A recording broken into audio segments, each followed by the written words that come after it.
안녕하세요. 미국 주식으로 부자되기 미주부입니다. 테슬라가 1200불 정도를 찍고 지금 1000불 초반대로 다시 하락을 했죠. 제 주위에 테슬라를 보유하고 계셨던 분들도 이 1200불에서 한번 팔아야 되나 뭐 이런 말씀들을 참 많이 하셨거든요. 여러분들은 최근에 어떻게 대응을 하셨는지 모르겠는데요. 또 최근에 일론 머스크가 본인 지분을 매도하겠다고 트위터에 또 설문조사를 하면서 굉장히 신속하게 또 주식을 매도했다는 기사가 또 나왔는데, 테슬라 주식을 보유하고 계신 분들이 테슬라를 일단 매도해서 수익 실현을 할지 뭐 그런 판단은 다 개인의 선택이겠지만요, 테슬라의 시가총액이 어느 정도까지 올라갈 수 있는 회사인지 좀 큰 틀에서 바라볼 필요가 있다고 생각합니다. 이 단기적인 주가 변화를 의식하는 것보다는요. 테슬라의 주가가 1000불 초반까지 하락하면서 테슬라의 시총도 다시 한 1조 달러 정도까지 하락을 한 상태인데, 자, 이런 상황에서 캐시 우드가 11월 11일자로 다시 한번 뭐 이런 얘기를 했다고 합니다. 테슬라의 최근 주가 하락은 3000불까지 가기 위한 일보 후퇴다, 뭐 이런 얘기를 했다고 하는데, 그래서 이 돈나무 누나 같은 경우는요, 5년 내에 3000달러를 보고 있다. 자, 3000달러면은 시총 기준으로 하면 약 3조 달러 정도 되는 거잖아요. 저 같은 경우는 한 2조 달러까지를 목표로 해서 계속 테슬라를 매도하지 않고 보유하고 있었는데요. 그래서 ARKK ETF에서는 테슬라의 보유 비중이 여전히 뭐 10%를 유지하고 있다 라고 얘기를 하고 있거든요.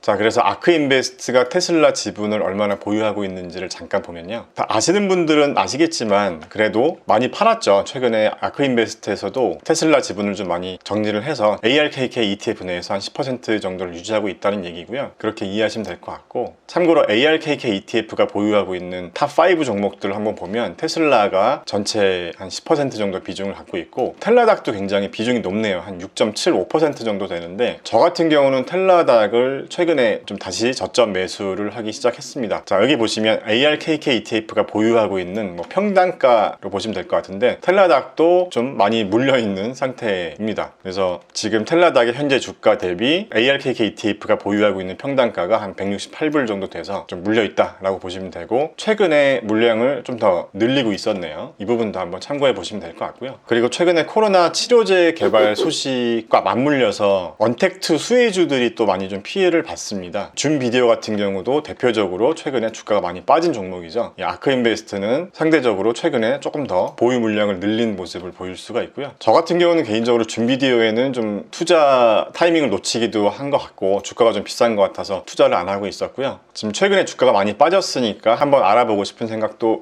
들고요. 아참, 그리고 최근에 메타버스에 대한 이야기가 많이 나오면서 유니티가 좀 많이 올랐죠. 유니티도 주가가 최근에 굉장히 좋았습니다. 최근에 주가가 많이 상승했고, 아크는 상대적으로 조금 매도를 한 것 같네요. 보유 물량이 좀 줄었죠. 자, 그래서 저도 이번에 테슬라가 많이 올라서 조금 뭐 팔아 하나 뭐 이런 좀 유혹도 있었지만 매도를 하지 않았고요. 계속 보유할 생각이고요. 텔라닥 같은 경우는요, 최근 실적 발표를 보고 제가 이 파일 한번 보여드렸었죠. 여러 가지 뭐 제가 이제 판단하는 그 기준에 따라서 매출 성장성에 따른 적정 밸류에이션이라던가 뭐 이번 실적이라던가 여러 가지로 봤을 때 좀 좋게 보였기 때문에 텔라닥을 최근에 추가 매수를 했고요. 자, 그리고 최근에 슈레딩거 주가가 많이 하락하면서 슈레딩거에 대한 리뷰를 다시 한번 해달라는 분들이 좀 계셨습니다. 저도 슈레딩거를 보유하고 있기 때문에 뭐 제 계획이 어떻게 되시는지도 여쭤봐 주셨는데, 자, 슈레딩거 같은 경우도 올 3월까지 계속 상승을 해주다가 계속 쭉 빠지고 있었잖아요. 그리고 최근 6거래일 정도를 보면요, 주가가 굉장히 많이 빠졌죠. 슈레딩거의 실적 발표가 11월 10일에 있었는데, 실적 발표 결과가 나오고 나서 더 빠졌습니다. 주가가. 관련된 내용을 좀 찾아봤는데요, 슈레딩거의 3분기 실적이 기대에 미치지 못했다고 하고요. 그리고 2021년 가이던스도 이제 부정적이다 라고 이야기를 하고 있습니다. 하지만 슈레딩거의 분기 매출 자체는 지난 동기와 비교를 해보면 한 16% 정도 상승을 했다고 하는데요, 전년 동기 대비 상승하긴 했지만 시장에서는 더 높은 성장을 요구하고 있었던 거죠. 그렇기 때문에 지금 시장이 예상하고 있었던 성장성 대비 미치지 못했다는 얘기고요. 자, 그래서 슈레딩거 같은 경우도 이 매출에 대한 과거 실적 발표 결과를 보면 2021년 1분기 같은 경우는 시장의 예상 대비 실적이 좋게 나왔었고, 지금 지금 2분기와 3분기가 특히 예상보다 많이 못 미쳤다는 거죠. 그렇기 때문에 만약에 여러분들이 이런 고성장주에 투자를 하고 계신다면 이 실적 발표를 꼭 체크를 해보셔야 되거든요. 그래서 이게 시장의 예상 대비 실적이 안 좋을 경우, 특히 매출 실적이 안 좋을 경우에 밸류에이션이 하락할 수가 있다는 거거든요. 한마디로 고성장주들 같은 경우는 주가가 비싸잖아요. 주가가 비싸다는 의미는 밸류에이션이 굉장히 높잖아요. 그렇기 때문에 우리가 높은 성장성을 믿고 그 높은 밸류에이션임에도 불구하고, 한마디로 주가가 비싼데도 불구하고 그걸 이제 우리가 알고 산다라고 제가 표현을 하는데, 우리가 물건을 살 때도 너무 사고 싶은 물건일 경우에는 비쌈에도 불구하고 우리가 사잖아요. 그런 것처럼 이 고성장주들 같은 경우는 성장성에 대한 기대감이 높기 때문에 우리가 비싼 걸 알고 샀지만 이렇게 실제로 실적 발표를 할 때마다 시장에서 기대하고 있는 실적을 보여주지 못한다면 시장에서 기대하고 있었던 이 높은 밸류에이션이 낮아진다는 거죠. 그 의미가 바로 주가가 하락하는 것이기 때문에 여러분들이 이 실적을 반드시 잘 체크를 해주셔야 됩니다. 자, 그러면 이런 생각을 하실 수도 있잖아요. 이제 실적이 안 좋아지면 무조건 팔아야 되나, 이런 생각을 하실 수도 있는데, 전체적인 기업의 장기적인 관점에서의 어떤 성장성을 좀 보실 필요도 있는 것 같아요. 지금 이 부분은 매출 성장성에 대한 이 시장의 예상인데요. 시장이 기대하는 이 성장성, 지금 2021년 같은 경우는 상대적으로 다른 연도보다 좀 낮잖아요. 아마 이 부분도요, 제가 예전에 올렸었던 영상을 보시면 2021년 성장성에 대한 기대감이 아마 바뀌었을 거라고 생각합니다. 자, 하지만 2022년 이후부터는 굉장히 또 높은 성장성을 기대를 하고 있기 때문에 여러분들이 여기서 이제 판단을 하셔야 되는 거죠. 이런 성장주들 같은 경우는 성장성에 대한 기대감이 꺾일 경우 이제 매도를 고려할 수도 있는 시점인데, 슈레딩거 같은 경우는 아직까지는 굉장히 높은 성장성을 시장에서 기대를 하고 있기 때문에 굳이 이번 분기 실적이 안 좋았다고 뭐 꼭 매도를 할 필요는 전혀 없다고 보고, 하지만 시장에서는 장기적인 관점이라기보다는 좀 단기적인 관점에서 주가가 움직이기 때문에 그런 부분은 감안해서 판단을 하시면 될 것 같고요. 자, 그리고 아멜 같은 경우도 마찬가지입니다. 아멜 같은 경우도 보면요, 이 매출 실적이요, 시장 예상보다 지금 3분기 연속으로 안 나오고 있습니다. 참고로 작년까지는 시장의 예상을 상회하는 실적을 냈었죠. 근데 이제 올해 들어서 시장의 기대에 계속 못 미치는 매출 성장을 보여주기 때문에 한마디로 밸류에이션이 낮아졌다라고 보시면 될 것 같고요. 그래서 제가 아멜 같은 경우도 한번 중간 점검 영상을 전에 올렸었는데, 매출 성장성을 보시면 아마도 2021년 이 예상 성장성에 대한 이 수치가 아마 변했을 거예요. 지금 2021년은 2020년 대비 거의 성장이 없잖아요. 그렇기 때문에 시장에서는 굉장히 큰 실망을 한 거죠. 시장에서 실망을 했다라는 의미는 제가 관리하고 있는 이 엑셀 양식에서 제가 이렇게 매출 성장성이나 순이익 성장성, 향후 3년에 대한 평균 값을 이렇게 정리를 해놨잖아요. 제가 이 자료는 지난 영상에서도 한번 말씀을 드렸었고, 제가 지난 영상에서 실적 발표를 했던 기업들을 보고 매출 성장성이나 제가 관리하고 있는 적정 밸류에이션을 산정하는 이 템플릿에 대입을 해왔을 때 실적도 잘 나오고 밸류에이션도 괜찮은, 그러니까 한마디로 현재 주가 대비 적정 주가가 좀 저렴한 것으로 판단이 된 이 5개 종목을 좀 이번 주에 좀 주시하겠다라고 말씀을 드렸었는데, AMD, 구글, 테라다인, 텔라도, 화이자까지 이렇게 5개 종목에 대해 말씀을 드렸었는데, 지금 그 이후에 이제 실적 발표를 더 했거든요, 기업들이. 그래서 제가 그 부분에 대해서까지 한번 보면서 말씀을 드리면, 지금 이렇게 파란색으로 표시한 부분들은 실적도 안 좋았고 성장성을 감안한 적정 주가 대비 현재 주가가 비싸다라고 판단이 되는 기업들이긴 합니다. 그래서 파란색으로 표시한 기업들은 실적도 시장의 기대보다 좀 안 좋았다, 못 미쳤다, 이렇게 보시면 되고, 이 성장성에 대한 이 적정 주가도 낮다, 이렇게 보시면 됩니다. 그래서 이걸 당장을 매도를 해야 되냐? 자, 그래서 이 세 종목에 대해서도 제가 다 뭐 조금씩 보유하고 있지만, 벨로다인이나 아멜 같은 경우는 굉장히 좀 소량 보유를 하고 있기 때문에 지금 매도를 한다기보다는 그냥 지켜봐 주고 싶습니다. 다음 분기에 좀 더 좋은 실적이 나오길 개인적으로 응원을 하면서 좀 더 기다려 보고 싶다는 생각을 하고 있고요. 슈레딩거 같은 경우도 뭐 최근에 좀 실적이 조금 시장의 예상보다는 뭐 부진하긴 했지만 그래도 계속 성장을 하고 있는 기업이기 때문에 그냥 정말 투자자의 마음으로 계속 응원을 해주고 싶은 생각을 하고 있습니다. 자, 이 엑셀 자료는요, 제 채널을 후원해 주시는 멤버십 회원님들에게는 이 자료를 공유해 드렸습니다. 아무래도 미주부 채널을 후원해 주시는 분들한테는 뭔가는 좀 더 해드리는 게 도리라고 생각하기 때문에 이런 자료들을 공유를 해드리고 있고요. 그래서 지난 영상에서 이 엑셀 자료를 어떻게 받을 수 있냐는 문의를 많이 주셔서 제가 따로 말씀을 드리는 거니까요, 이 부분은 양해를 좀 부탁드리겠습니다. 자, 그래서 결론을 좀 내려보면요, 여러분들이 이렇게 개별 종목에 투자를 할 때는 적어도 주가가 싼지 비싼지, 내가 비싼데도 불구하고 투자를 하는 건지, 아니면 정말